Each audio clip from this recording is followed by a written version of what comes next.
The United States Treasury Department, a symbol of American economic power, a fortress of financial data. In December 2024, hackers infiltrated the Treasury systems, allegedly backed by the Chinese government. This breach sent shockwaves through Washington. It underscored the vulnerability of secure institutions. The incident raised urgent questions about national security. This was not just another cyber attack. It was a direct hit on America's financial heart. The first sign of trouble came from an unexpected source, Beyond Trust. This cybersecurity firm provides remote support services to the Treasury. On December 2, 2024, Beyond Trust's alarms went off.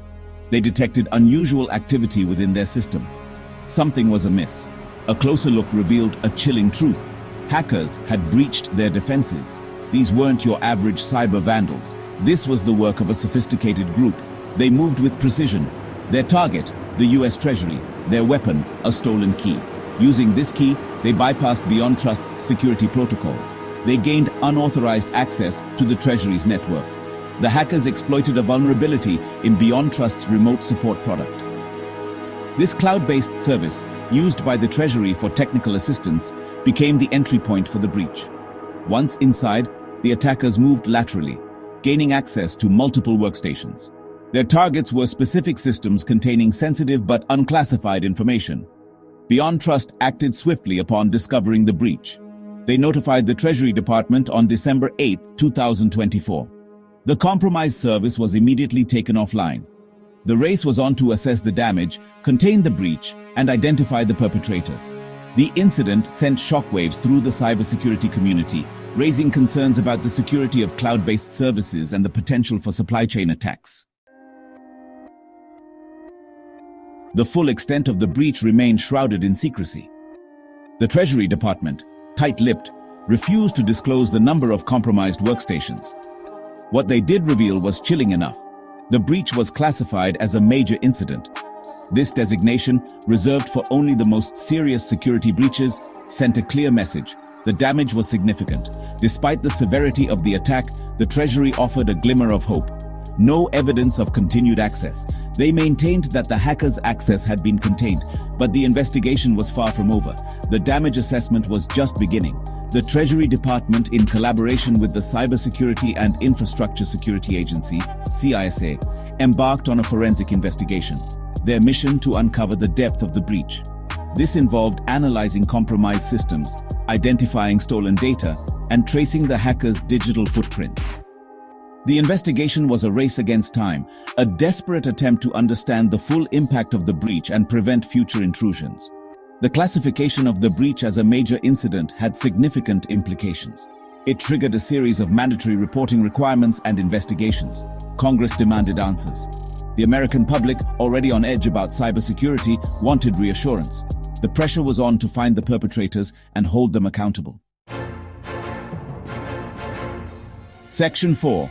The government responds. News of the breach sent shockwaves through Washington. The government, caught off guard, scrambled to respond. The Treasury Department, in coordination with multiple agencies, launched a full-scale investigation. The FBI, with their expertise in cybercrime, took the lead, their mission to hunt down the hackers. The Cybersecurity and Infrastructure Security Agency, or CISA, the nation's cyber defense force, joined the fray. CISA, known for their rapid response to cyber threats, focused on damage control. They worked tirelessly to secure government networks, patch vulnerabilities, and prevent further intrusions. Beyond Trust, the company at the heart of the breach, was not standing idly by. They took immediate steps to mitigate the damage. They suspended and quarantined impacted instances of their remote support product. This drastic measure was necessary to prevent further access to compromised systems, but the response went beyond immediate action. The breach exposed systemic weaknesses in the nation's cyber defenses. It forced a long overdue conversation about cybersecurity. Lawmakers, intelligence officials, and tech experts came together to find solutions. The goal: to prevent such a devastating attack from happening again. Section 5. The shadow of espionage. Attributing the attack. As investigators dug deeper, a disturbing picture began to emerge. The sophistication of the attack, the targeted nature of the breach, the audacity of targeting the US Treasury, All signs pointed to a state-sponsored operation. The finger of blame was pointed squarely at China. The US government, armed with intelligence reports and forensic evidence, formally accused China of orchestrating the attack. They alleged that a Chinese state-sponsored hacking group known for their cyber espionage activities was behind the breach. The motive to steal sensitive financial information and gain an economic advantage. China, as expected, vehemently denied any involvement. They called the accusations groundless and politically motivated. It was a familiar script in the murky world of cyber espionage. Denials, counter-accusations, and a lack of concrete evidence that could be publicly revealed without compromising intelligence sources and methods. The attribution of the attack to China had significant geopolitical ramifications. It further strained the already tense relations between the two superpowers. The US vowed to respond, not just with words, but with actions. The incident underscored the growing threat of cyber espionage and the need for a coordinated international response. Section 6. Echoes of the past. Comparisons to previous breaches.